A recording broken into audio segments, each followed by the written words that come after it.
So maybe you can talk a bit about first for your new album.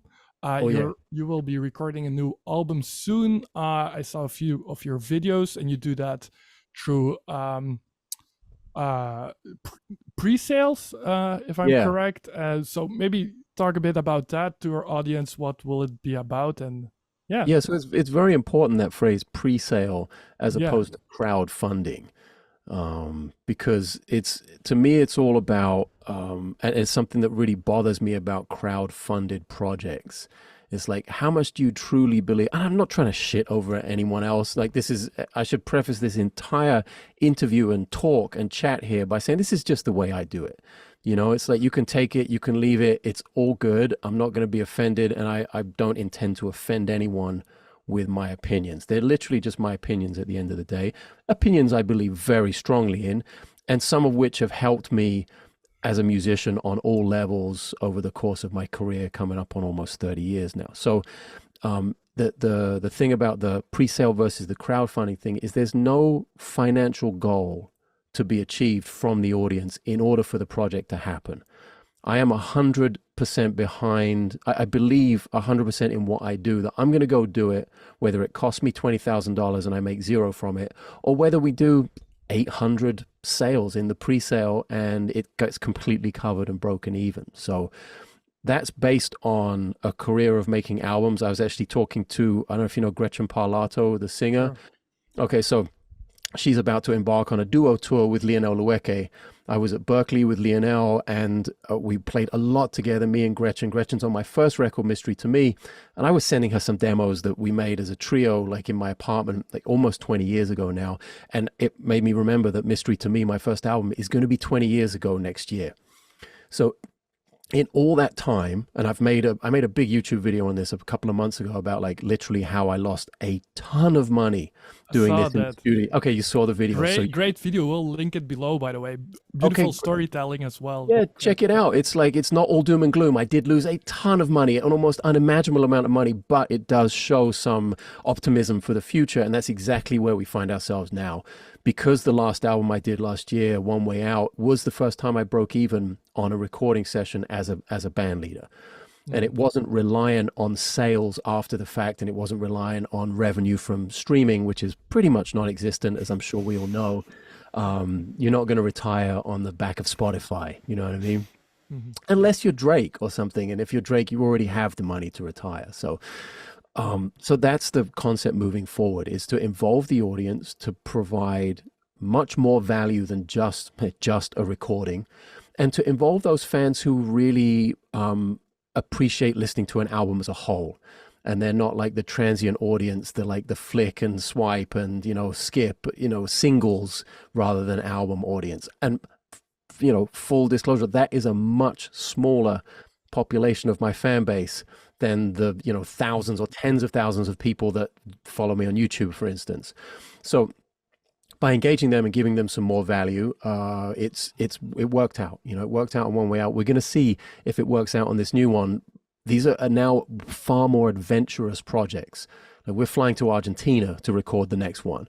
The last year we flew to Spain, and I brought my engineer from Argentina, and the band and the film crew from Scandinavia, and, like, these are big projects. I'm not just going down the street or programming the drums in my studio here and sending files to people. It's human beings in a room somewhere beautiful with the intent, with a really specific intent for the process of making art.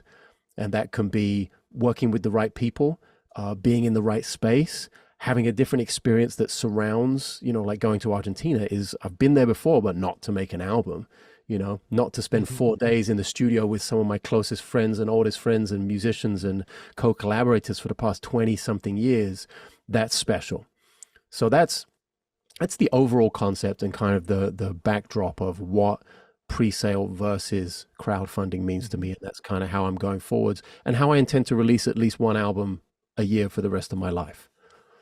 That's a big one. But that's cool. That's a But look very at that album clear. behind you. Like, that reminds me, like, My Spanish Yeah, Heart. That's one of 90 something solo recordings of Chick Corea. yeah, yeah. Look at the Miles Davis catalog. Look at the Keith Jarrett catalog. Before he was 25, he made more records than I've made, and I'm 44. You know, it's not a competition in terms of beating out and being, hey, I made the most records when I died. But it really is like, I think we sell ourselves short on how much we have inside to share, you know, and we reserve it for this one little thing every couple of years because it's this recording and oh my God, it's studio and money and blah. Actually, no, like we should do more. We should represent ourselves along the timeline of our life, I think, you know. Mm-hmm. And I think from that comes great honesty if you're able to let go of every moment along the timeline of your career and not save it up for what you think the audience might want to hear. Yeah. I said this on the last album in the documentary, you should never play for your audience in the recording studio. You should really play for yourself first and for those in the room with you, and then the performance is going to be the most honest. And if you can build that that sort of vocabulary, that mindset, that framework of being able to do that, then you're going to make honest performances. You might never make a single dollar, but you will be left with a really honest library and body of work at the end of the day. Okay, so I'm wondering this because I also really dig the tunes, like just the songwriting, and that's on your albums. Back in the day, I transcribed Erdnase, if I'm pronouncing it. Yeah. Yes, Yep. maybe I'm butchering the title. I'm sorry for that. But me and my now current wife, we both loved it. So I wanted to see what's it about, just to try to play it together. Beautiful harmonies, complex harmony. You have such a great blend, I think, of combining easy listening kind of melodies in complex. It was super easy listening when I transcribed it. Then I just like not freaked out, but it was really hard, you know, complex harmony. Kind of a bitch to play over. Yes. I tried it, and it has like, if I remember, it's now a while ago, but it has like 7 bars, I think, like the structure. Yeah, it's like 7/7/15, which was never intentional. I never said, I'm going to fuck with everyone who's going to listen to this. But you also don't kind of notice it. You don't notice the odd way of, That's always the concept. It's like, I don't want it to be complicated. I've played in complicated bands where it felt and it sounded and just simply was complicated. I played in Dap Theory for a little while with Andy Milne, Sean Rickman, Lawrence Stillman, John Moon, like that band. And it was the most complex music I'll ever have to play in my life, you know? Like I could probably go sight read a Periphery gig and it would be way easier than that. Like just... And with my music, mainly it comes from the melody, which I think speaks to the easy listening part of it that you mentioned. Okay, it's a simple melody. By the way, in the best possible way to be interpreted, like the easy listening. It's beautiful melodies, and you know, that's something I also just noticed with like Chick Corea, for example, like. Themes like folk song, if you know that one, has that same thing. It's so nice to hear, but it's odd in terms of measures as well if you go and analyze it. And you know, that's my background of listening. That's the pool of music I'm drawing upon is Chick Corea, is Keith Jarrett, is Pat Metheny, is Michael Brecker, is Kenny Wheeler, you know, John Sermon. The list is pretty deep of people who do that. You know, I'm not so much in the complicated, you know, I'm trying to think because that's just not on my radar, but who would that be? You know, who like the, you know, I love Steve Coleman, for instance, and Five Elements or whatever his band was and that whole concept. But I would far prefer to listen to like Keith Jarrett Trio over Steve Coleman, for instance, in terms of soaking up melody. Yeah. You know? And what do you think, like nowadays artists? You mentioned Pat Metheny, he's around, of course, still, but who of the younger generation do you think has that same kind of way of writing? Oh, I don't. It's been a long time since, and you can't call, like, some of the people I will now mention who I consider to be the next step from those guys. Like Metheny is what, 70 years old now or something. Sure. He's not we're talking about guys four generations above me, for instance, and I'm middle-aged, so I was born 78. the young guys I'm going to mention, it's like Kurt Rosenwinkel. For sure. And Kurt's in his 50s now. He's not young. Like, he's not in his 20s doing this stuff. Matheny was in his 20s making Bright Size Life, an absolute masterpiece. Now, of course, they didn't know that at the time. It wasn't a particularly good selling record at the time and has since become a masterpiece later on in life. But objectively at the time, it was still a standout album musically. Now I don't hear that in general. Like, I don't hear like, wow, look at, so, you know, even some of the people I think, like, I love Walter Smith, like, that's my guy, but he's my age. We went to Berklee together, you know. I love Gerald Clayton. I love Aaron Parks, for instance, but these are not young musicians anymore. No. To me, I feel young. They feel young to me. Aaron Parks is actually several years younger. He started way early. Like, he was 15 making his first record, as far as I remember. And I was just moving to New York and still, you know, scratching my ass. Like, just no idea. So, yeah, there are a few exceptions like that, but I don't see it. Lionel turned 50 last month, you know. Yeah, Gretchen is right there at similar age to us. Juliana is not that young, you know, like, these are the people who I would consider after the legends to go spend money to listen to their music, you know? Yeah, sure. And I would consider spending money to buy their music. But now, I don't want to sound like, hey, I'm the old guy, get off my lawn. You know what I mean? I'm not that guy at all. I'm very open-minded when it comes to listening to music. And maybe I'm not doing a good enough job of finding that music. Maybe I find myself in a position of my schedule is so packed that I don't have the time to search out new stuff like I used to. So maybe it's out there and I just don't know about it. I don't want to say definitively there's no good shit, because of course there is. You know, it's going to be somewhere. I just think it's probably in the place we least expect it. And it might even be being made by people who don't consider themselves professional musicians. Oh, sure. You know? Yeah. I think, like, you look at a place like Iceland, for instance, I think there are some incredibly interesting things coming out of there by people who are not full-time musicians, you know? Yeah. And we're talking in the jazz vein, I guess, here. And Sure. Yeah. I kind of, what's the point almost in calling it that? We call it that because maybe we don't have a better name for it. I'm not sure. But for me, like, improvised music, experimental music, there's a much bigger umbrella now as to what is included in that. And I sort of wish the old school way of looking at it would kind of go away and die. Sure. But unfortunately, huge institutions are making millions and millions of dollars from selling that. So that's not going anywhere. It's like the combustion engine. You know, we have electric cars, but there's a lot of people making a lot of money out of, you know, fossil fuels still, so they're not going anywhere. It's kind of a similar thing to me. Yeah. Maybe that's a good time for putting in the question of one of our subscribers who asked about what do you think, Janek, about nowadays going into, you went to Berklee, right? So going Very to briefly, Berklee and the word for your buck, because it's, we've talked about this, because for us, we've seen the discussion happening, and it's like among Americans, which is like the biggest part of our audience too. And we were a little bit like kind of confused but then we noticed that we have a completely different way of looking at it, because the price of studying in the USA is completely different from what we had to pay. So, so what do you think? 12 times the price here. In terms of USA, of course, what is it worth going to Berklee, for example?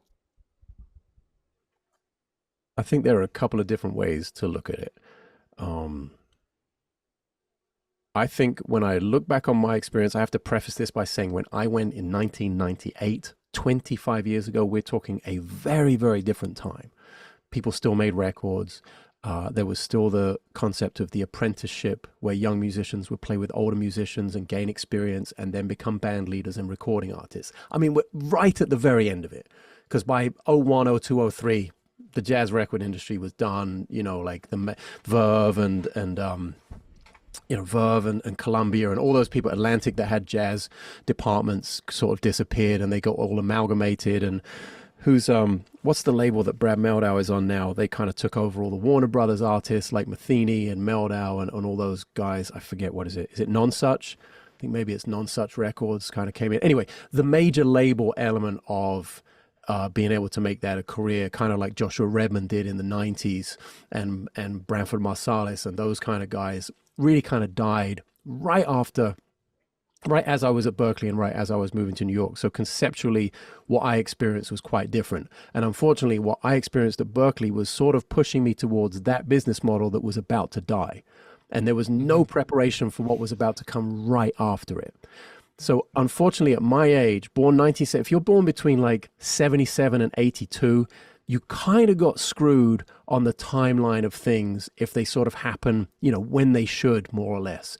You know, developing as a musician, going to school, moving to a city and trying to start your career, you know, late teens to early 20s, just because there was such a huge shift in the industry and then in technology, obviously. So when I went to Berklee, I think there are only a very few things that hang over from that experience to now that I can recommend from a personal experience standpoint, that I can speak about with great authority. And that's the network. That's never changed. Like, if you want to be around some of the greatest musicians, young musicians who are motivated and open-minded and want the same things you do out of life, I think that's sort of priceless. Maybe it's not worth $70,000 a year. That could be a price point that is not, you know, possible for most people. So then you really also have to think about, do you have your shit together? Like, all the people I went there with they got nothing out of Berklee in terms of learning how to play music. They already had Walter Smith sounded like Walter Smith years before he got to Berklee. Walter Smith, Kendrick Scott, Rashawn Roche, Bob Reynolds, Jaleel Shaw, Patrick Cornelius. The list there's like 20 guys in that time, Lionel Lueke, like all those guys. I got there, I was like, holy shit. And I thought I was the shit, because I'd done so many gigs in London and I was a decent bass player. I could read music really well and had a good time and sound or whatever. And I'd done a lot of gigs. So I got there thinking, oh, and then I just got knocked down to reality by Lionel Lueke and, you know, Ferenc Nemeth and Vardan Avsepian and all these guys that I went there with, like, wow, I am so far behind. So that motivated me to catch up. So from a motivational standpoint and a network standpoint, it was priceless. I think that still exists, but I think the attitude that I've experienced from younger musicians that are leaving schools like Berklee is super disrespectful on a lot of levels. I don't think they put the music first anymore as much as it was then, because then there was no social media. You barely had a cell phone. All there was the music. All you did was immerse yourself in the music. You didn't have to worry about anything. You didn't have to worry about how you look and which angle and which lighting you're using for the little selfie or the Snapchat or whatever the fuck it is. I'm going to make myself sound 1,000 years old right now by referencing all the wrong social media apps. I don't even have social media anymore. Like, I'm trying to go back to that because it was so important to the development of the musicians. And you can hear it. At the end of the day, forget about everything. If you know what the fuck is up, you can hear it in the musician. You can hear if they did the work or they didn't do the work. And now I hear a lot of, you didn't do the work. Okay. You know? And that's sad to me.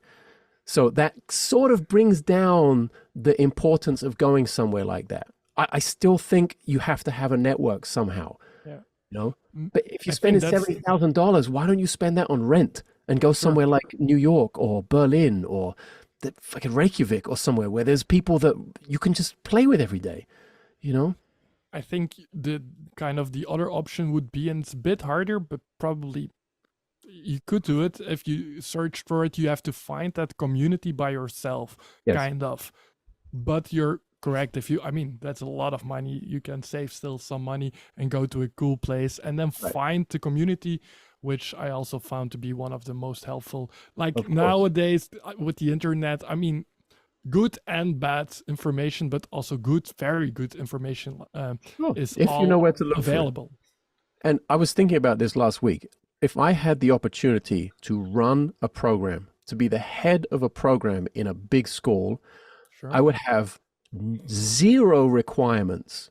You don't have to go to any classes. You don't have to learn any bullshit, nothing.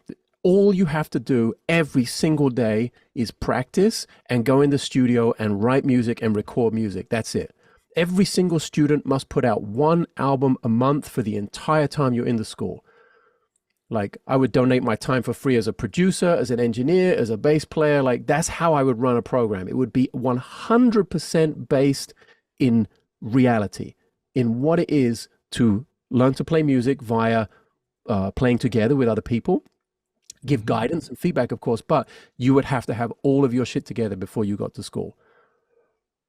So which I know was possible because all of the guys I went to school with had it together. So okay. So like, yeah, but then like maybe the entrance exam would be like a high level or almost impossible. Look at Curtis. Do you know about Curtis, the classical school of music? I think it's in Philadelphia. It's like the pinnacle, like Juilliard, for instance. If you heard of Juilliard in New York, it's the pinnacle of classical music. You know how difficult it is to get in there?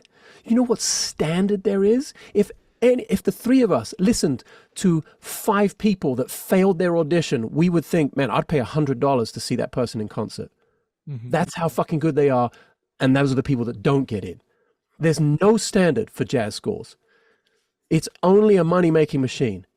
It's like you can say, man, I really want to learn to play over 251. Great, give me $70,000, come to my school.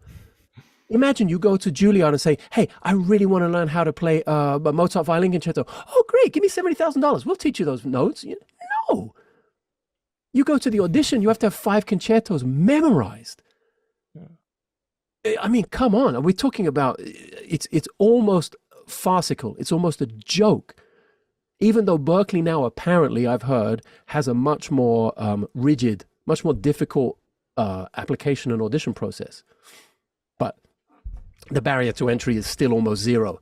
You have to have been playing 2-3 years, nothing, you know. And now it's all about playing covers of Lizzo or fucking, you know, Dua Lipa or some shit. And yeah, it's all bullshit, you know. Okay. Which is, who cares? Actually, who cares? Like, if you're really serious about music, you're going to find the path. That's the thing I love at the end of the day. It's like you can ask this question and answer this question 1,000 different ways. I have my opinion. You have your opinion. God knows there are a lot of other musicians who have their opinion about this whole process. It doesn't matter at the end of the day. Who cares? The people listening to this, listen to this for entertainment.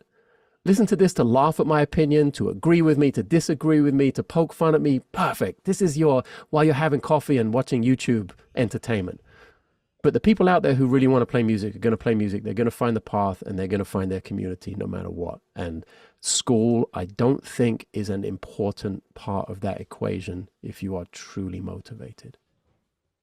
Okay, that's a very nice, good wrap up, a good answer. It's funny because like a few weeks ago I got asked by my old school conservatory. They are trying to reinvent the curriculum and to kind of pinpoint what the problems are. So it's great to have your very clear answer on that. Also, you know, with in memory what's going on in these kind of schools. If you have the balls, just say you're the problem. Yeah, you know? But that's actually basically also like there were like I was the ex-student, there were current students, there were teachers, like just 10 people, 2 of each of these. And the big question was, what's the problem or what can we improve upon? And every single like current students and myself, like it doesn't have so much value in the real world. It's a very nice bubble to be in because you're playing with a lot of people.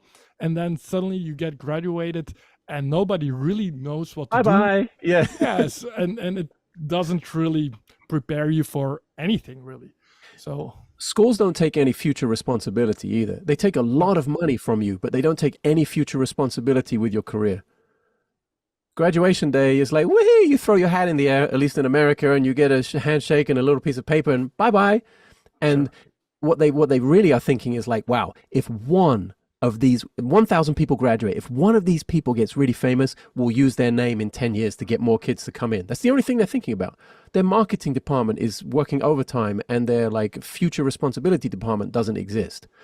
So again, if I were to be in charge of a program, that would be like a nurturing thing. It would almost be to build a record label out of the school or something, or to have a management company, representation, tour support, booking agents, like things that would really say, hey, you know what? We are the shit. This is the place you want to come if you really want to do something original. If you want to find your voice and you want to be 100% original and be an artist. Now, I know that's not for everyone. I get that a lot. You know, I was recently on the SBL podcast, and we have some very different views about social media, about how we do things and what is important and what isn't. And that's fine. It's good. They're super successful at doing what they do. I wouldn't say I'm successful, but I'm happy doing what I do. And the difference is I've always been artist focused. So that's the other thing. It's like I think you have to ask yourself a bunch of questions about what you want to do before you even think about the school. You know, I'm talking very much from an artist perspective, and maybe that's not what you want. I think school is really important if you want to be a recording engineer, a mastering engineer, if you want to learn about music business, if you want to be a tour manager, you know, if you want to be a booking agent, like if you want to be an accountant for musicians. Like there are all these other things that are completely non-related to performance that I think you need to go to school for that. It's like you don't teach yourself fucking marine biology and then go work in a submarine. You go and learn at a place with facilities and technical know-how for that. And I think there are aspects to the music industry that, of course, you're going to go to school for that. But when it comes to performance, and performance is what they're selling the lie on. Performance is the glitzy, glossy, fancy thing that they put in all their brochures and in all their videos. It's people playing with bright lights and big audiences and huge names. And look, Charlie Puth, and he has this #1 hit and a Grammy, and he's on the Jimmy Fallon show. And that's what Berklee pushed. Is like, you can be a famous performer, which is dumb because they are the largest recording facility on earth. They have more recording studios in one place than anywhere on the rest of the planet. I never hear about that. In any of the things, maybe I'm not looking, but in any of the peripheral things I hear or see about promotion for Berklee, it's always a fancy, highly produced performance video. It's not like, hey, have you thought about a career in audio engineering or live touring sound or all of these other things we offer? Because it's not that glamorous. You know? Sure. So, like you said about finding your own voice, which I think you've done marvelously. I can pick you out, I think, in just 2 bars. I think that's probably the goal for a creative musician. How do you do that? Sorry, that's a big question, but how do you approach that? I think you have to be fearless. And I think you have to never, ever care what anyone else thinks. And if I'm not saying that's been me from day one. Of course, we all have self-doubt, and we think about, oh man, Marcus Miller's doing this, and Victor Wooten's doing that. And you think, oh, maybe I can take a little bit of that, and because I want a bigger audience. You could think about all of those things, about using parts of other people's thing because it's successful and because you have been attached to that, maybe. But once you start to get over that, and start to realize that there's only ever going to be one Victor Wooten or Stanley Clarke or Marcus Miller or any of those cats, then you start to care less about what other people think. At least that's been my experience. Sure. And then it is an unwavering dedication and focus to the process. Like, there's nowhere you have to spend time with your instrument. It's like there are so many stories, but there's one story of John Coltrane going to Wayne Shorter's house for dinner. And he shows up and the dinner's not ready. So he takes his horn and he goes upstairs and he practices for an hour, And he's like, shit, maybe I missed dinner. So he goes downstairs and dinner's now 10 minutes away. So he's like, all right, I'll go back upstairs and practice for another 10 minutes, This is extreme, but this is why Coltrane is the most recognizable saxophone sound in history. Oh, yeah. So then you have to ask yourself some very simple questions and give yourself some brutally honest answers to them. Where's your level of dedication and what do you want out of it? I think a lot of people aren't honest with themselves in the beginning, and they could save themselves a lot of pain and a lot of doubt by being more honest earlier in the process. than just wondering why it's not happening for them later on. You know, you don't want to Sure. get to my age and be like, oh shit, why didn't it work? You know? I think Anyway, you've maybe made another case for not really going into then a school like a conservatory, or like, because there the environment is pretty much, you know, you're kind of feeling judged by every of your peers, and so that fearless thing is harder to do. I would say I would agree with that partially, because I think that music schools don't promote creativity on an individualistic basis. They don't promote, they promote their curriculum. They have to have a curriculum for mom and pop to say, hey, little Johnny, off you go. I'll spend the $70,000. You come back with a piece of paper. And to get to that piece of paper, there needs to be a curriculum. So that's what they promote. I would say, and maybe I was just fortunate, but I would say that the group of people I was there with, and I remember a very, very specific moment of being in an ensemble room with me, Armenian piano player called Vardan of Sepien, and Ferenc Nemeth is a Hungarian drummer.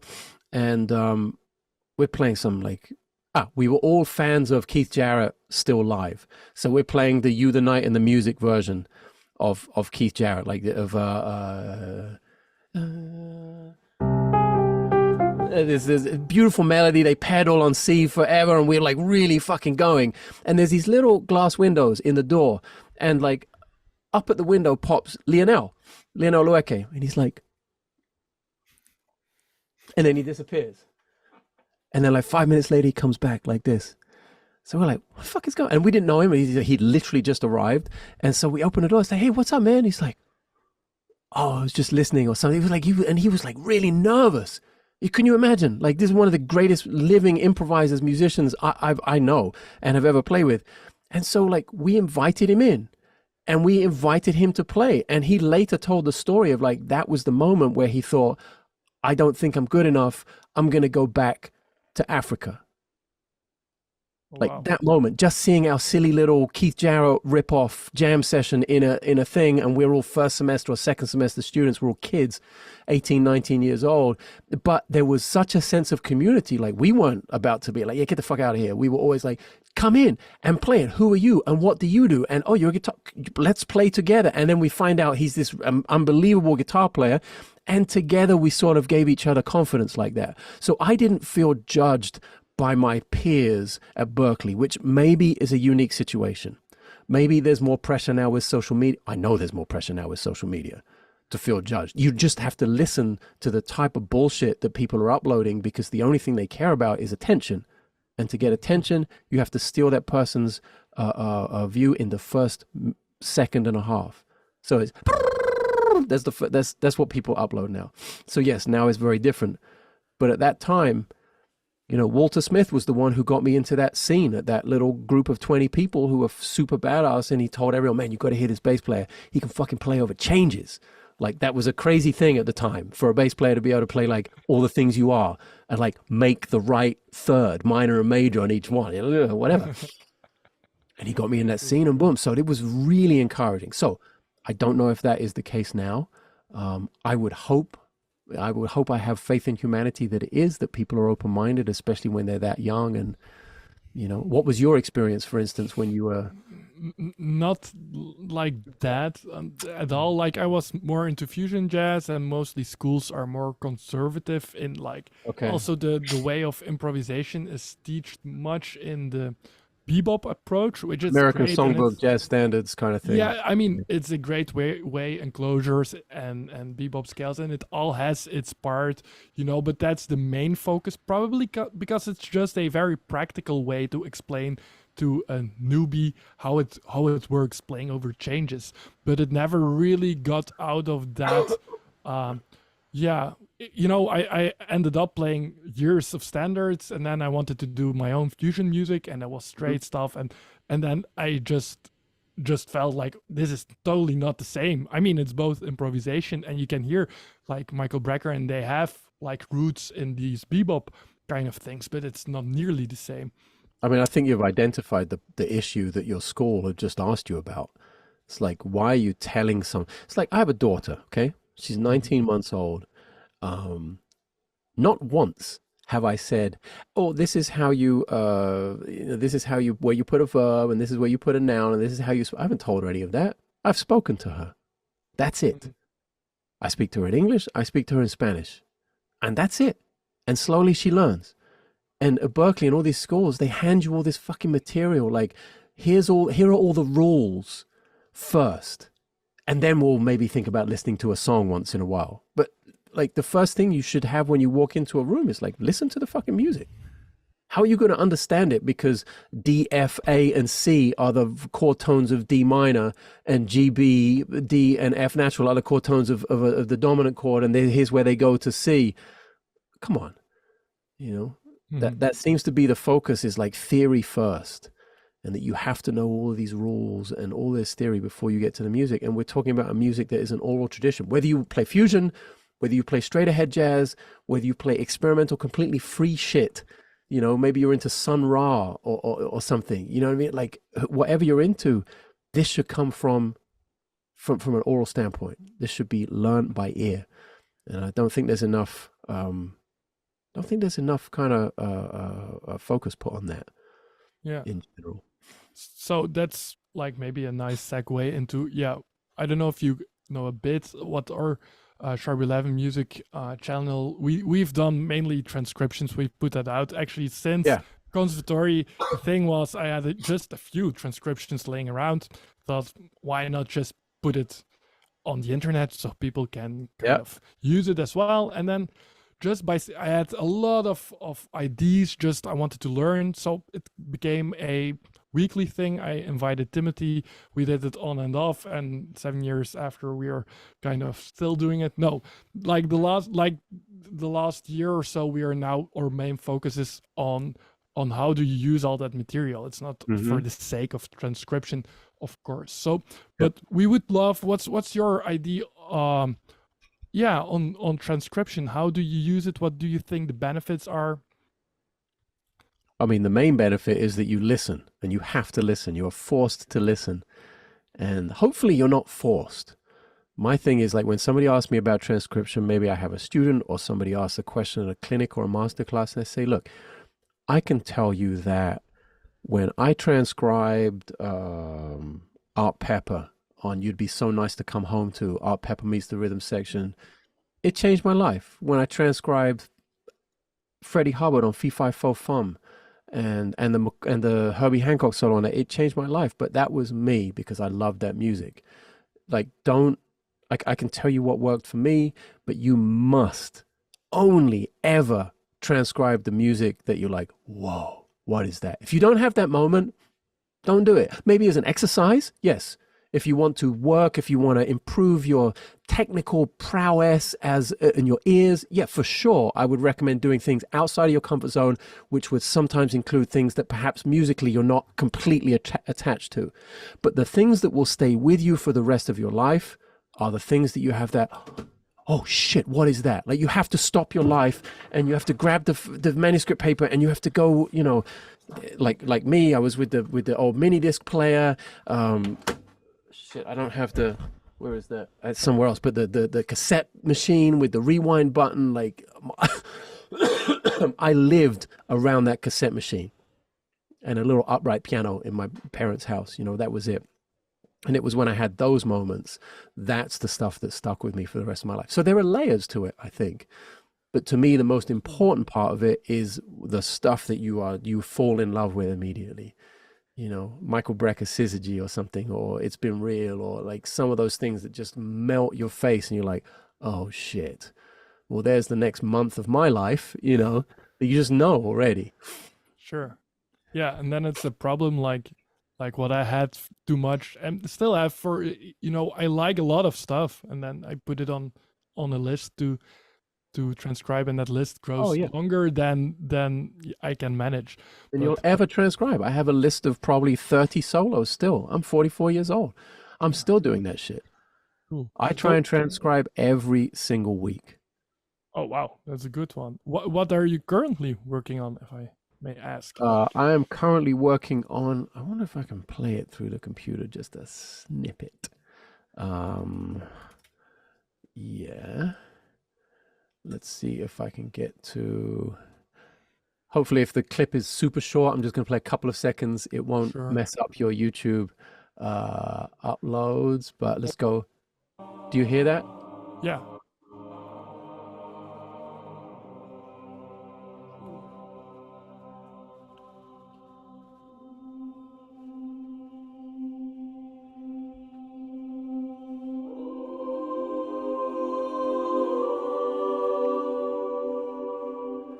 I mean, it's What's music, that? it's music on a Beautiful. whole other orbit. It's a composer and choral arranger called Eric Whitaker, and that's a piece of his called Sleep. Super beautiful. And basically I'm transcribing a lot of because I'm going to do this new album, and the plan is to have a vocal choir like that on the album, 24 Nice. voices plus the trio. Cool. So I'm in this mode of, do you hear the piano? Yeah. Okay, so I'm in this mode of quite simple stuff, you know, like just three note voicings.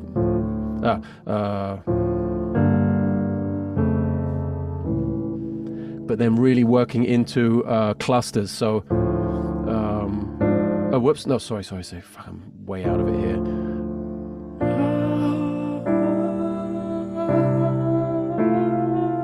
Getting all of these like super tight voicings. So I'm learning that from a master of it. And working on these kind of really like, but also knowing, like, making the connection. I think that's a really important thing, is making the connection from something so different from what we're used to, saxophone, piano, like eighth notes and linear ideas, being able to just start to understand how a voice works. And I can't sing shit. And how the sustain works, and how one part is going to sustain and other parts are going to move. It's not like an inner voicing on a piano at all, because of the sustain and the fullness of the note. So I'm trying compositionally as an artist to know what I have to do on the piano in terms of my writing to get it to come out as this beautiful thing in a choir. So yeah, that's what I'm working on like right now, because this Great. album I'm doing in August, Yeah. that's the only piece of music I have written for it, and it's May.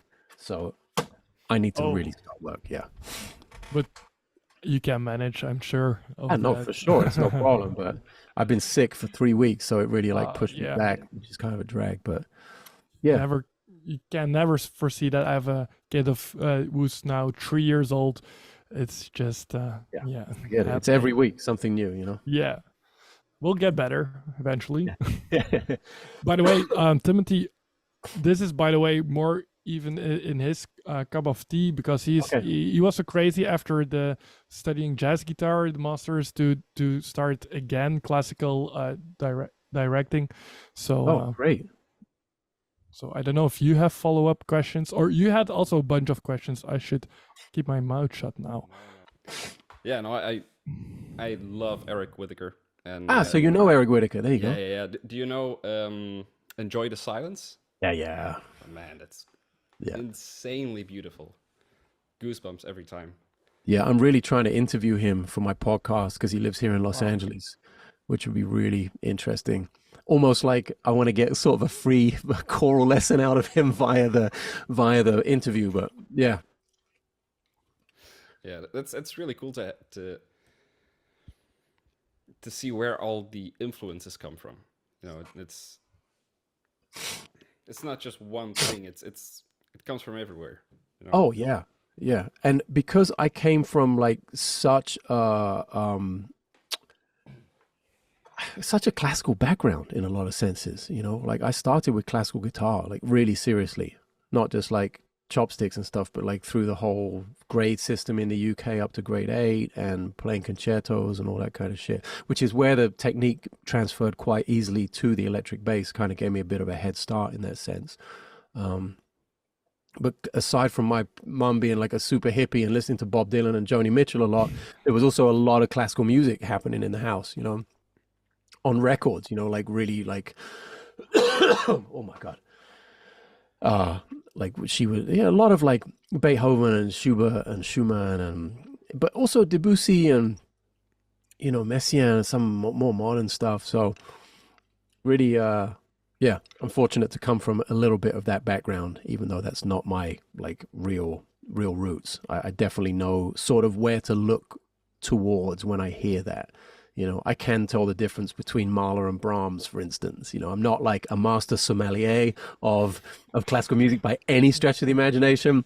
I'm way more two-set violin than I am, PhD conservatoire student. But yeah, I dig it a lot, and a lot of my music has come from that. When you talk about Erdnase earlier on, for instance, that's all classical. It's just triads, it's triads and inversions.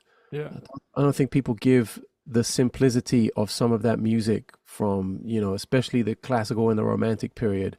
Listen to Chopin. I mean, it's so much of the shit I do is from that, hmm and I practice that. I really do. Like, I will listen, and I practice like, what was I working on recently? The Hummel trumpet concerto. I was working on this Hilary Hahn version of some Bach sonatas, violin sonatas. Like, I'm always dipping in that world because technically it's fantastic as well. I'm sure you guys have, you work a little on classical music. It kicks you in the ass, there's a little more definition that you need for it. absolutely. And yeah, I think that's also really what I can hear. I think in your also the solos. That's what I admire in the kind of the horizontal way that is so nice. There's always what you play next is logical following on the one thing. It seems maybe I think it's not that easy to find improvisers that play that horizontally. It's also not inviting if you think of it in the bebop way. I don't know if that's How so? I don't know. In the bebop way, for me, it feels with many people more vertical and more, I don't know, in just little pieces that Okay. kind of More cells Yeah. rather than a longer phrase But and then longer melody. maybe you don't agree with that, but that's just No, I think so. I mean, I think bebop is short cells, and like and shapes and phrases. You listen to Charlie Parker, it's like outlining chords, right? That's essentially what they were doing was, chord tones and chromatic approach notes and that kind of stuff. That was what got bebop happening. yeah. Yeah, I'm definitely not a bebopper. That's for sure. I love it, and I played it a shitload. And don't get me wrong, I sat there with Charlie Parker and Charlie Christian and Monk, and Lee Morgan is one of my favorite guys ever. So I spent a lot of time with it, and I'm influenced by that. Sometimes I have to play, a tune, like a standard or something. And especially the years I played with Mike Stern, he would always want to play standards, so I would end up back in that world a little bit more. But I think that's also goes back to you talking about becoming an artist and finding your voice. Eventually, you start saying no to those gigs because what you want to do is more. What you want to do personally is more important. So it's like a gig I'm doing right now with Steve Smith in Vital Information is very unique in the sense that he almost gives me and Manuel, the piano player, sort of band leader status. It's very democratized. It's not like, I'm Steve Smith, this is my band, play the fucking music, here's your money, now go home. It's like, so what do you think, guys? It's very open, and we get to like move things around and contribute tunes and contribute arrangements and ideas for the touring and the live show. So that's a very unique situation I find myself in, and that's something that allows me to say yes to a sideman gig, even though it might not be the style of music essentially that I want to play in that fusion thing. First of all, I love Steve, I love playing with him, and I do get enough input to feel like, okay, I'm contributing here rather than just playing a role. Great. Are like Vital Information? That's very nice to hear. Are you going to play with that soon again, or? Yeah, we just did a West Coast tour for 2 weeks. Cool. We did an album in December that just came out 3 days ago. We did a double album actually. Vital Information with Mike Manieri as a guest on vibes and George Garzone on tenor. Wow. And then we did a whole quartet record in the same week with George Garzone as like a Vital Information, but completely quartet the whole way, and it was all improvised. So that was really interesting, and it was great to see George and play with him, and Sure. That's an Yeah. insane improviser, on a Yes. whole other level. And he came, let's see, that's what I'm talking about. He's 71, 72 or something. I don't know. He's up there. And he came to the studio. He flew down from Rhode Island to New York, and he came to the studio, and he was just talking about this one Coltrane tune. And he's like, yeah, I've been working on this for 3 months, man. We should record this shit right now. He just walked in the studio, bam, let's record. And we did, Wow. And he's in the booth, like practicing this one Coltrane. A Coltrane tune. He's a saxophone player. It's not like he's never played Coltrane before. He's 71 years old. He's still playing Coltrane because he's still finding shit in the music. And that is to me the prime example of what it takes to really kind of be inside the music, Right. Cool. It doesn't buy you a Ferrari, or a swimming pool, but if those are your motivations, you're probably in the wrong scene, Cool. Janek, let's go into like the last bigger topic, which I wanted to touch on, which is about, how you've put out a lot of also how I've been following your website, I think since like begin 2010s or something, your podcast and stuff like that with Seth Godin, for example, which I thought was like a great crossover. So you've been, I think on the jazz side, one of the more innovative people trying to incorporate different ways of communicating, engaging with the audience. How do you see it evolve from here? We are 2023. You talked about your new album and about the pre-sales. So not a Kickstarter pre-sales, that's working. Do you have more thoughts on that? How it might, where it goes next? I think we find ourselves, it depends what we talk about, first of all, but let's talk about, there are so many elements to it because there are so many kind of career paths within music, right? So one thing I'm focusing on right now is playing live and it's being a band leader. So I would say we find ourselves in a fairly never before seen situation. Excuse me, my throat is giving up on me. Sure. In that so many musicians did not tour for so long with the pandemic, and now everyone's back. Everyone's on tour, and in 1 month in your city, like somewhere in the middle of nowhere, is Marcus Miller, Stanley Clarke, Richard Boner, Victor Wooten, and fuck, I come and play there. You're not buying a ticket for my gig. You know what I mean? There's no way. You've maybe spent way more money than you should buying 2 tickets out of the 5 shows you really wanted to see. So then someone on my level comes and you're like, oh, I'd love to see that, but there's no way. So I think we find ourselves in that, like an oversaturated market right now, which makes things sort of difficult on all levels, from a booking standpoint, from an availability standpoint. So literally right now in 2023, I think we're in a transitional period, so where that will sort itself out and sort of normalize and level out, maybe by next year, maybe by next summer touring season. I see, at least personally, I couldn't do social media anymore. There was just no way. So I ditched it all. Instagram, Facebook, Twitter, I just deleted it all. Because it added no value to my life. It took up a shitload of time, and it created an unbelievable bubble of anxiety that I just didn't want any part of, And now it's to the point where, if you don't have the apps in your phone and somebody sends you a link to something, it opens up in the browser.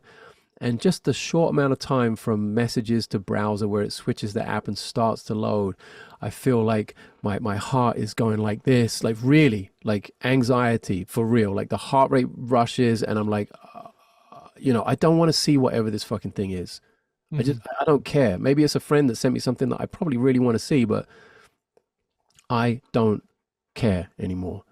There is almost nothing of value that people are putting there that needs to be rammed down my throat. If I may ask, what's the biggest part of the social media that you kind of dislike, that makes you like, if now the Instagram pops up again? Because it's our entire business used to be based on used to be a meritocracy. You used to actually have to be good at what you do, and be original in order to move forwards. Now everyone is judged on these completely different set of metrics. So if you have 500,000 followers on Instagram, you are deemed to be an authority figure in the industry. And there are musicians, and one day when I'm old enough, I'll start to name names, but there are people who call themselves musicians who have that many sort of followers and that kind of fan base that have no right owning a musical instrument.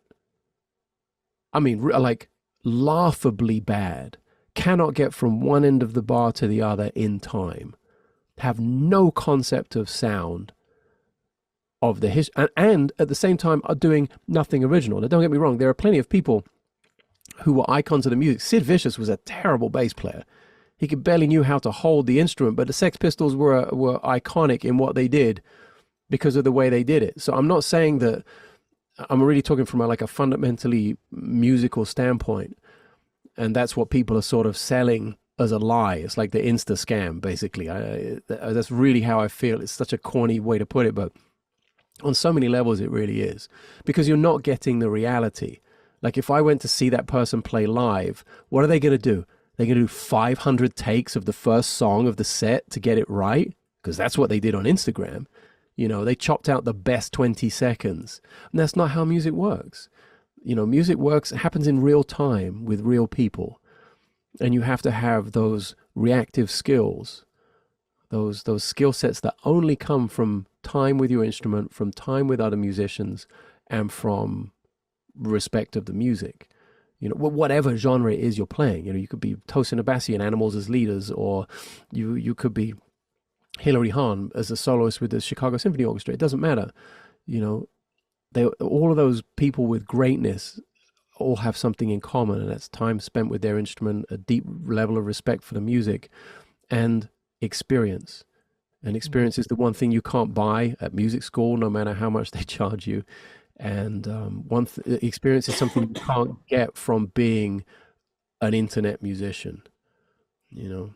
And there have been like big sort of blow-ups about that recently. I know on the drumming scene, like Drumeo had this huge public spat about that exact topic, and I have to strongly disagree with them. It's like they're trying to stand up for people who start their careers on the internet and how they're just as valid as all the musicians that have gone through the process of actually doing something musical, rather than concentrating more on their lighting and their backdrop in their bedroom, you know what I mean, or their studio.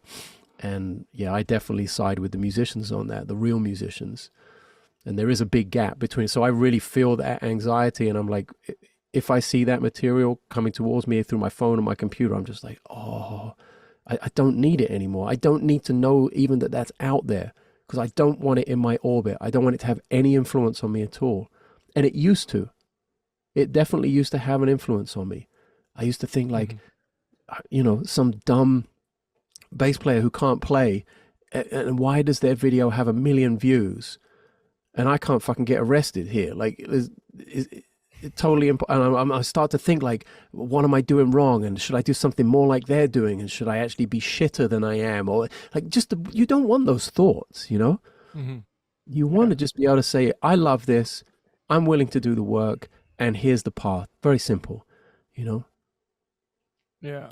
That's where I was with social media. And it's been amazing. I think it's been about 6 months.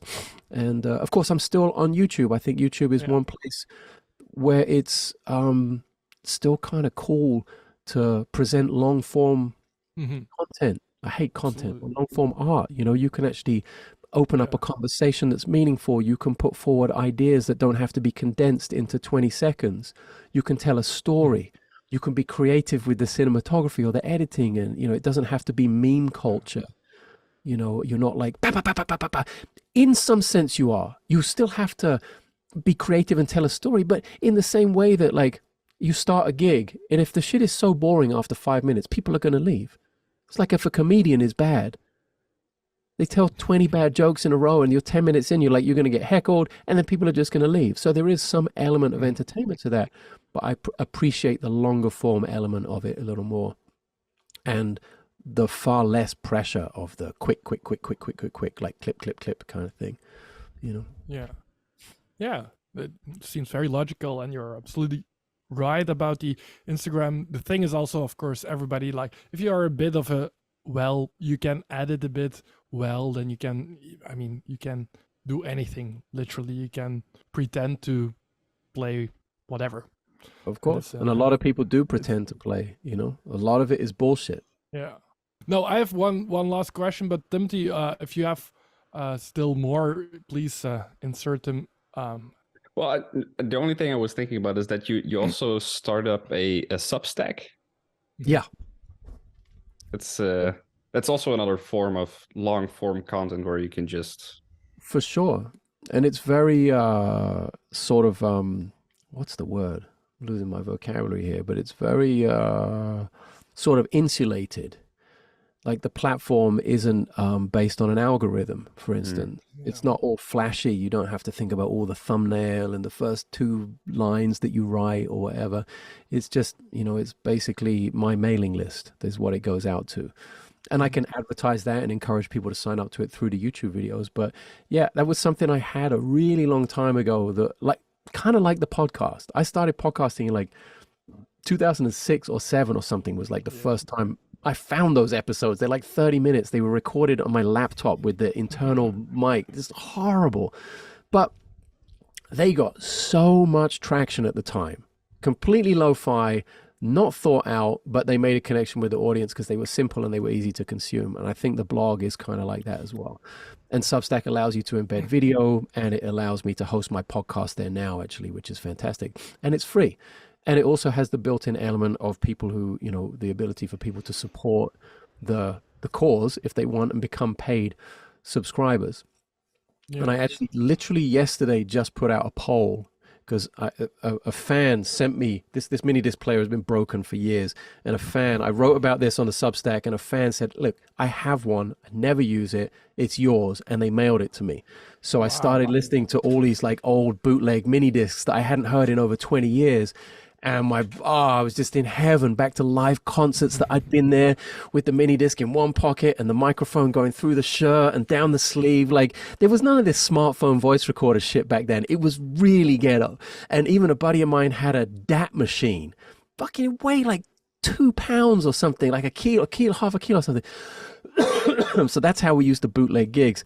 And it got me thinking, oh, this is one of the most important elements of my entire musical process, was going to concerts, illegally recording them, and coming home and transcribing all that shit and just immersing myself in it again and again and again for years after the show. So I put out a poll. I said, hey guys, I want to try and share with you one song every day for a year, one bootleg from my archive, of which, I mean, I think I have close to 4 million tunes in my iTunes now. It's an insane digital collection, and most of them are live bootlegs. Of course, that I've collected and swapped and whatever. Sure. And the overwhelming response was, I said, is 1 a day too much, or 2 or 3 a week, or once a week? Overwhelming response was 1 a day. Boom. So that's like a little bonus for the paid subscribers, that I will put one bootleg up a day and create this crazy 365 song archive over the course of a year of totally diverse music to listen to and be inspired by. So I really appreciate the fact that the Substack can kind of help facilitate that, basically for free on my end, you know. And that's direct to consumer, if you like, has always been the most effective method of communicating, because they opted to be with me. And not just like a quick follow or something. They had to put their email address in, and I get access to their computer whenever I want it. And that's quite invasive. So you've got to be really into something if you're prepared to give up that kind of data to someone. So I love it. I love the blog. It's an old school way of communicating. It's free if you want to read it, watch it, listen to it. And I would say I post maybe 9 or 10 times a month on average, like once every 3 days. Plus I do a podcast every Monday morning. Yeah. It's great. It is a lot of work. Like as you are well aware, you create videos and you're having this podcast, this is becoming more of a podcast, I guess, right? Which is a great move, I think. You know, people want stuff on the go. They want stuff they can listen to and they don't have to watch even.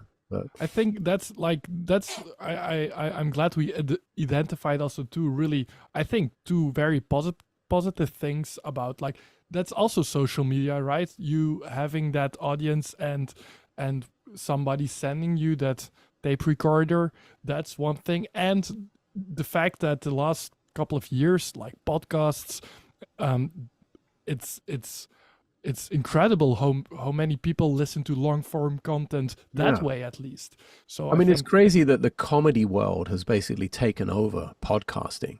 Like every yeah. big comedian, and this is something I really am trying to figure out how we do better as musicians, because Mhm. every comedian with their podcast opens up, okay, before we get into the podcast, I have tour dates. I'm going to be in Austin and Dallas and Saratoga and blah, and they advertise all their tour dates and their gigs, and then they get into this long form content and keep people there for an hour. So with musicians, I hope there is a similar connection there. And when I have a bunch of tour dates, I hope to be able to do exactly the same thing with the podcast and reach a bigger audience that way, and Yeah. having something that's free and that long to listen to is just massive. I feel like that's massive value to me as a listener whenever I listen to other people's podcasts, Mhm. And then you figure you convert 1-2% of your audience to paying subscribers in some way to help. I'm not trying to get rich off this. Like, the goal has never been like, I want to be a millionaire.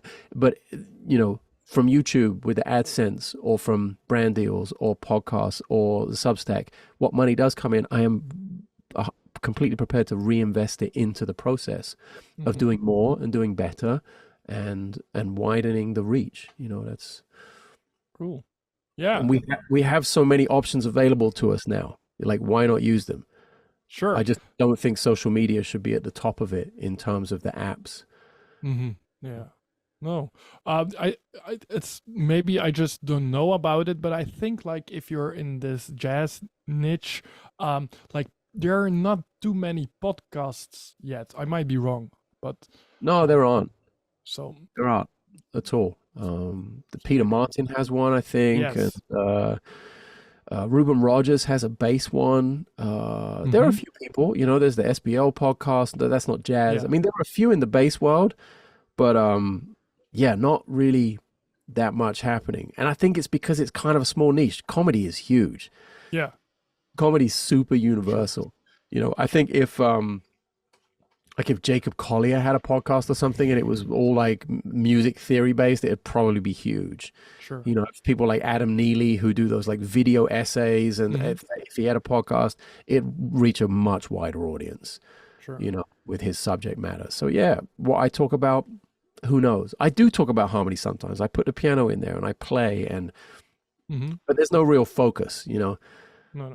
Not like Two Bears, One Cave or Your Mum's House or the Berkcast or any of those, or Joe Rogan. It's not like super focused where you kind of know exactly what you're getting. It's just me, which maybe in the long run is not such a bad thing, because the people who then engage with it, they're actually true fans. It's not so much passive or transient. But they are nice. I listened to a couple of them, 2 or 3, and you have a very good radio voice, I think. So I like it's to really keep it deep and close to the mic, darling. Yes. Yes, exactly. So keep on doing them, Janek. I will be listening. I found them really interesting and helpful. So Cool, and I think there is still plenty of room for this type of content not really being covered. And I think interviews are great as well. Like, if it's just a balance thing. I think maybe that's one of what you ask about, what it is to be a musician today and all of that, and how I approach it. It's all about the balance. And I don't think I get it right most of the time, actually. I just try hard all of the time. And sometimes it works and sometimes it doesn't. And most of the time I'm happy and sometimes I'm deathly depressed, but I'm always looking for the balance, and now with the family, it's a whole other thing. And I live in California. It's not like the cheapest place on earth, as I'm sure most people are. It's like, there are so many layers to it. I think to myself, okay, if I had more time or I wasn't so focused on other things in my life, I live in Los Angeles. I have access to everyone. I could just have a constant stream of the most ridiculous interviews ever. And what did I do in the last 2 months? I called my buddy Peter Erskine and we had a great interview, but it's one, and I was talking to Stefan Lassard from the Dave Matthews Band to do an interview, and he's like, yeah, great, no problem. He's like bought my books and he studied some of my stuff, and I was like, oh, great, we can talk about music. And then I got sick. That interview's gone. He's on the road. You know, Chris Cheney I called 2 weeks ago. It's just like things like get put back and back and back and back because of how crazy the schedule gets. So I would say balance is something to try and, you know, aspire to. But also don't beat yourself up when it doesn't work out, you know. If I thought about, oh shit, I lost 5 interviews this month, I'd probably be way more depressed rather than thinking, whoa, I put up 2 YouTube videos this month and they didn't do shit. They did okay, you know. So I try and look at it on the bright side and know that I'm going to Argentina to make a new record, so the focus should be on writing, you know, like really try and put things in perspective as much as I can, and you know, make the most of the time. Yeah. Cool. Very cool, Janek. I have one last, like actually a kind of small question to wrap up, and then we won't torture your voice anymore. It's okay. We're good. Yeah. I have like a very practical question, like, and I kind of ask that to every great musician I talk to, and I always wonder, like, if you get, let's say, 15 or maximum 20 minutes to practice, what do you practice? Well, let's see. I haven't touched my bass since Saturday. I'll give you the 5-minute version live right now. Cool. Let's see. I don't know. So, you know, realistically speaking, it ends up on a bunch of factors, like what is going on in my week. Like this is a good example of, okay, I really haven't touched the bass since Saturday. I had a show Saturday during the day. Let's get my footstool happening here. So if I only have 20 minutes, I just have to actually get back in touch with the instrument. Like it's as simple as that. And I don't know if you hear that actually. I hear it, but it could be a bit louder. It's probably because it's not coming through the system. That's clear. So I'll play something melodic like that. I mean, you are literally in real time seeing my approach to it, because I have to find out where I'm at. Like, does the string tension feel too tight? Does it feel too soft? Am I attacking too hard with the right hand? You know, am I able to hit chord shapes without thinking about it, or am I missing things? More importantly, calibrating almost, like 100%. That's great. Yes, exactly the word that I should have used.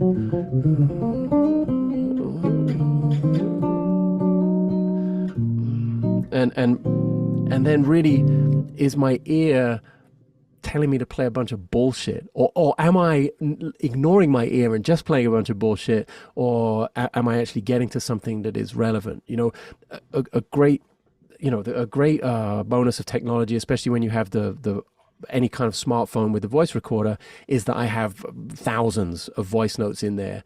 And of course, the most recent stuff I practiced probably Friday of last week, I could just press play for a second and be like, oh yeah, right, that shape. Or whatever the hell it was I was working on, and get right back to that. So that's good, because we just don't retain information as much as we think we do, perhaps. So you know? You kind of do log what you practice just by recording. Most important part of my process is recording practice sessions. Thousands of them I have in there. I mean, at this point, thousands and thousands of hours of practice I have logged. And I'll put it on random and be like, whoa, when was that? Oh, shit. November 2nd, 2013. And what was I practicing?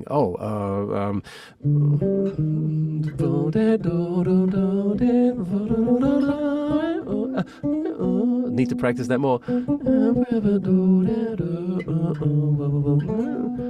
Maybe I was playing Darn That Dream, you know, who knows? But it's that quick to get re-inspired by something from back in the archive. Yeah. And then there are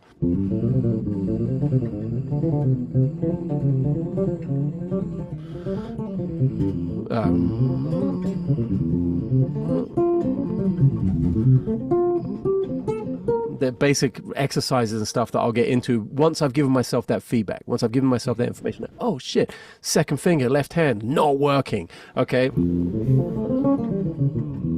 So how do I get accuracy here when I'm rooting myself back down in the harmony? Or is it a passing thing, a chromatic thing? So there are, like, on a technical level, thousands of things that I could possibly work on. But the goal is to get to music as fast as possible. Hopefully, my base level, my foundation of technique and ability on the instrument is not going to be detrimental to getting to music fast. Hopefully, I don't need to do an hour of maintenance, 20 minutes is actually a great number. If I can do that every day, my technique's in great shape.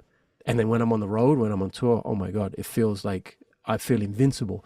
I feel like fucking Maxim Vengerov or something, or like I feel like a concert violinist because it's just so loose because I'm doing it at full stage volume, interacting with people every night, so that's a great feeling. The week after I get back from tour is the best practice I ever do.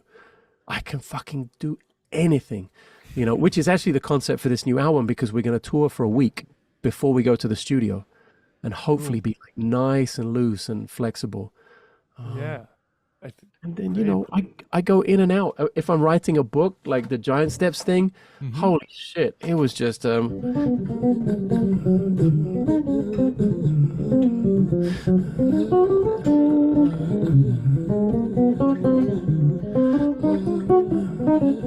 just fucking playing Giant Steps for months, trying to figure out, what I wanted to put in the book and what was important, and just tritone substitution this and fucking melody idea that and blah blah blah. So it sort of really depends on what's going on around me.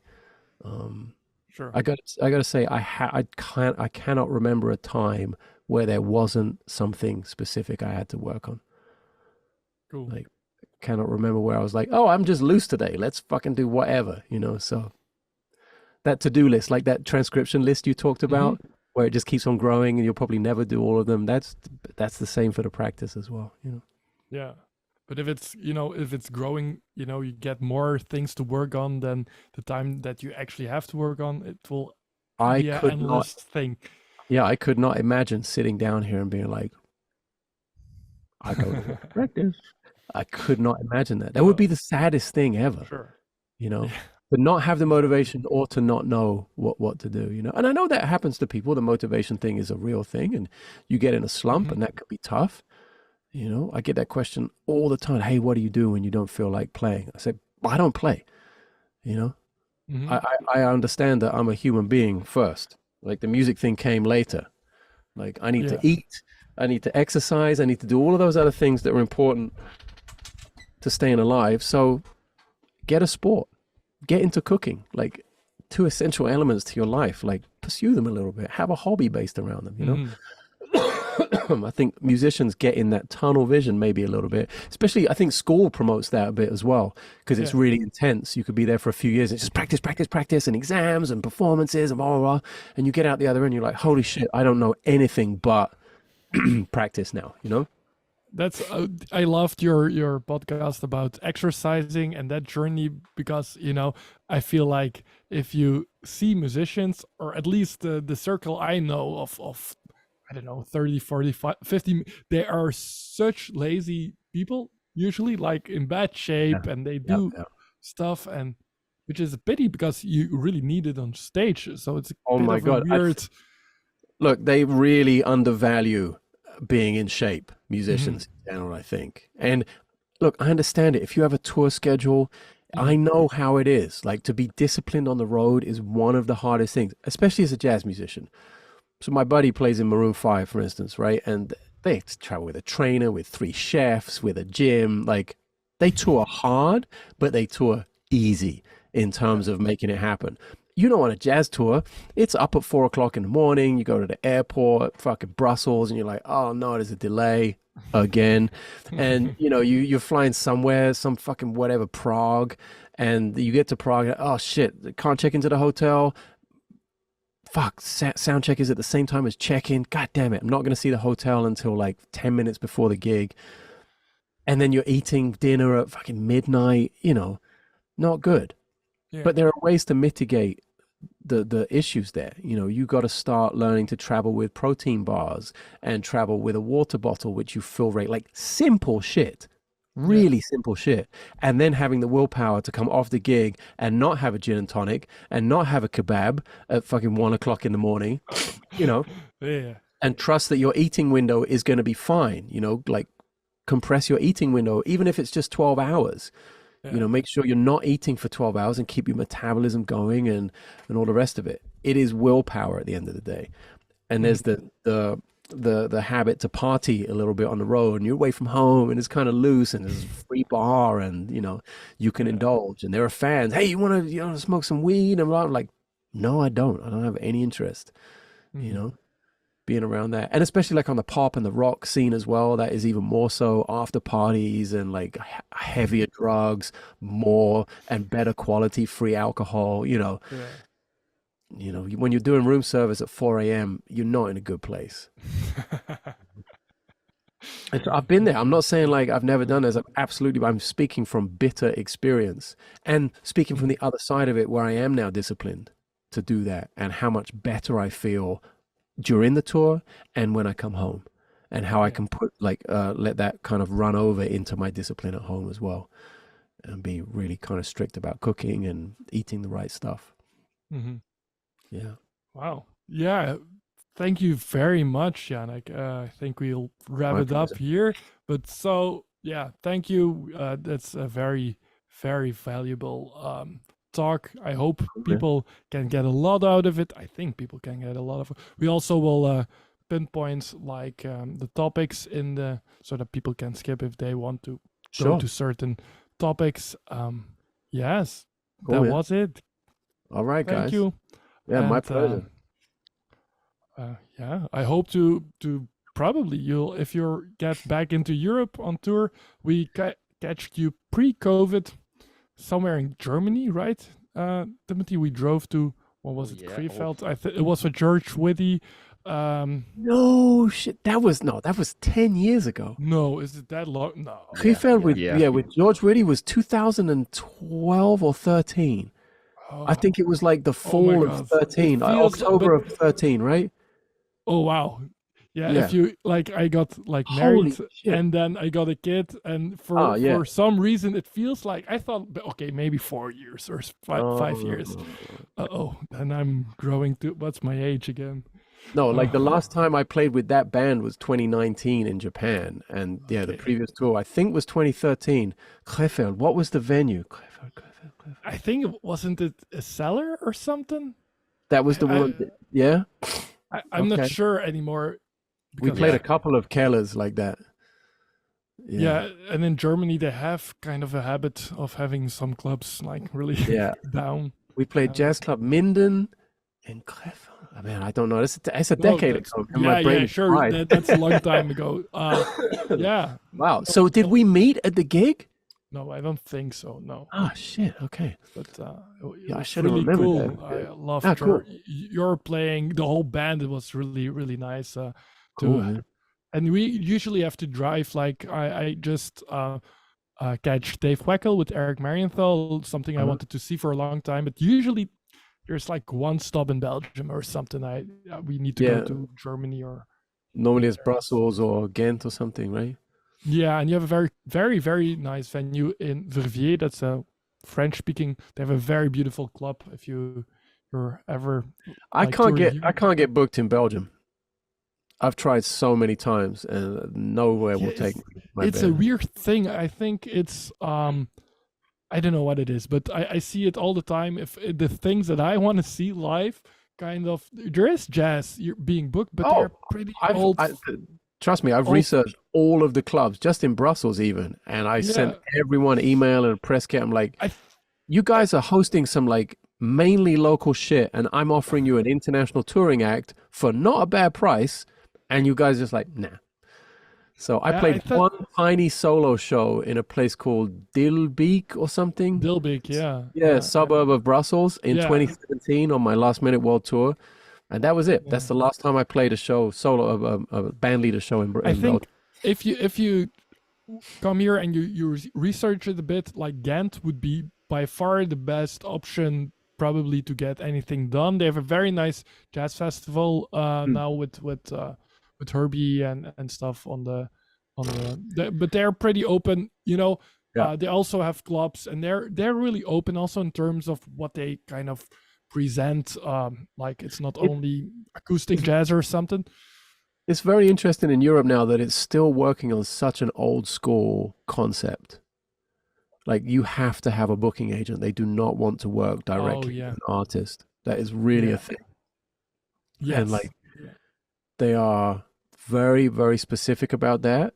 And yeah, the demographic they're looking for as well is like old legend or super young, you know, like it's literally like Herbie or some chick who just graduated Berklee or something. Like that's kind of nothing in the middle right now, which is, it just is what it is. That's the time, but it makes it a little challenging. You know, I'm coming in November, but it's looking like now only the UK. Oh, because they just weren't able to get a single gig in the whole of Europe in November, which is crazy. Wow. Yeah, that's crazy. Yeah, in Belgium, like there's Spirit of 66. That's a venue in French-speaking part. They have a very beautiful club, and they do they have like a lot of rock acts, but also fusion acts. They come there, like what's that? Protocol from Simon Phillips. We saw there, and I think like Dave Weckl will be playing like also there next week. That's probably that's the only place I really can think of that program these kind of concerts here. Well, let's see when the new album is done.